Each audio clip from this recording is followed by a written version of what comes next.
നമ്മളെ ഈ കേരളത്തെ കേന്ദ്ര ഗവൺമെൻറ് പൂർണ്ണമായിട്ടും ഇല്ലാതാക്കാൻ വേണ്ടി നടക്കുകയാണ്.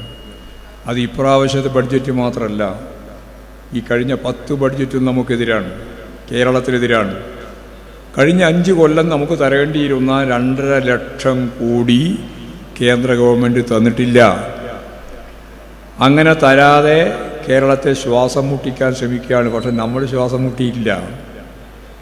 നിങ്ങൾ തരാതിരിക്കുമ്പോൾ കേരളം തന്നെ സ്വന്തം കാലിൽ നിന്ന് മറ്റ് പല വഴികളും കണ്ട് ഫലപ്രദമായിട്ട് സാമ്പത്തിക മാനേജ്മെൻറ്റ് നടത്തി ബാലഗോപാലനും മുഖ്യമന്ത്രിയും എല്ലാം ചേർന്ന് നടത്തിയ ശ്രമകരമായ ജോലിയിലൂടെ ട്രഷറി ഒന്നും പൂട്ടാതെ ഇപ്പോഴും നമ്മൾ മുന്നോട്ടേക്ക് പോവുകയാണ്. ഇനിയും നമ്മൾ മുന്നോട്ടേക്ക് പോകും. മുന്നോട്ടേക്ക് പോകുമെന്ന് മാത്രമല്ല, ഞങ്ങളെ അടയാളപ്പെടുത്താൻ നിങ്ങൾ തയ്യാറില്ല. കേരളത്തിനാകെ കിട്ടിയത് മനോരമയും മാതൃഭൂമിയും ഉൾപ്പെടെ പറഞ്ഞത് ഞങ്ങൾ സാധാരണ ഒന്നും തരില്ല എന്നാണ്. അവർ പറഞ്ഞത് തന്നിട്ടുണ്ട് ഇപ്രാവശ്യം. എന്നറിയോ തന്നത്? ആമയും ആമ മുട്ടയും. ആമ മുട്ടയിട്ടിട്ട് അങ്ങോട്ട് പോയില്ല, ആമേൻ്റെ മുട്ടയാടി ഉണ്ടാകുക, പിന്നെ അതും പിരിഞ്ഞാൽ കടലിലേക്ക് ഇറക്കുക ചെയ്യുക. അപ്പോൾ ടൂറിസത്തിൻ്റെ കാര്യമാണ് പറഞ്ഞത്.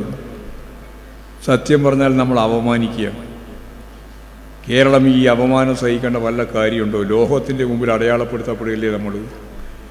അതുകൊണ്ട് ഞങ്ങൾ ഈ ജാതിയിൽ പറയുന്ന ഏറ്റവും പ്രധാനപ്പെട്ട ഒരു കാര്യം, നിങ്ങൾ ഞങ്ങളെ തമസ്കരിക്കാൻ ശ്രമിച്ചാൽ ഈ ലോകത്തിൻ്റെ മുമ്പിൽ അടയാളപ്പെടുത്തുന്ന നാടായിട്ട് ഈ കേരളത്തെ ഞങ്ങൾ ഉയർത്തും എന്നുള്ളതാണ് ഇടതുപക്ഷ ജനാധിപത്യ മുന്നണിയുടെ ബദൽ. ഞാനിത് വെറുതെ പറയുന്നതല്ല, ഉയർത്തുതന്നെ ചെയ്യും.